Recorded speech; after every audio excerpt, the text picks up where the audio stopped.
Sa iba pang balita, naging ubod ng higpit ng paalala at patakaran ng COMELEC na no bayo, no boto para sa eleksyon 2016. Pero ang patakarang ito, pinigilan po muna ng Korte Suprema. Nakatutok si Julius Segovia. Pansamantalang ipinatigil ng Korte Suprema ang no bayo, no boto ng COMELEC. Ang kampanya hango sa Republic Act 10367 kung saan ang lahat ng botante ay kinakailangang sumailalim sa biometrics, magpalitrato, mag-finger scanner at makuha ang lahat ng impormasyon gamit ang Voters Registration Machine o VRM. Binigyan ng COMELEC ng hanggang October 31 ng mga botante na magpa-biometrics at kung walang biometrics, hindi makakaboto sa May 2016. Tumakbo sa Korte Suprema ang Kabataan Party List. Hiniling nilang ipatigil ang kampanya at 3 pang resolusyon ng COMELEC na nagtatakda ng mandatory biometrics validation. Halos 3 milyong botante raw na walang biometrics ang na-disenfranchise. Ayon sa tagapagsalita ng SC, temporary restraining order lang ito kaya hindi pa tiyak kung aabot ang utos na ito hanggang eleksyon sa Mayo.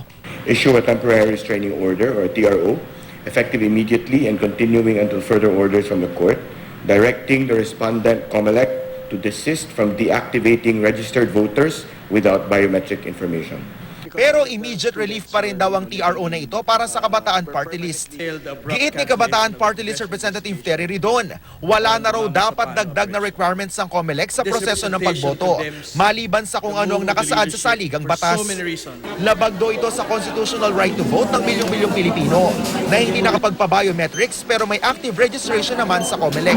Sa pinakahuling tala ng COMELEC, aabot sa mahigit 3 milyong botante ang walang biometrics data. Katumbas ito ng 5.86% ng mahigit 52 million registered voters para sa 2016 national and local elections. Nanindigan naman ng COMELEC na legal ang no bayo, no boto campaign dahil naaayon ito sa batas. Kung 100% biometrics tayo, no, in the sense na lahat ng walang bio tinanggal, di 100% biometrics yung matitira.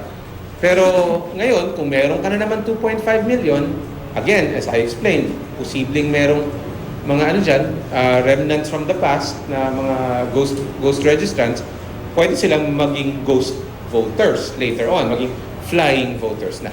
Dagdag ni Jimenez, kung ang pinaghahandaan nila noon ay isang voting machine para sa 800 botante, magiging 1:1,000 na ito. 10 araw ibinigay ng Korte Suprema sa COMELEC at Solicitor General para magkomento sa inisyu nitong TRO. Julius Segovia, Nakatutok, 24 Oras.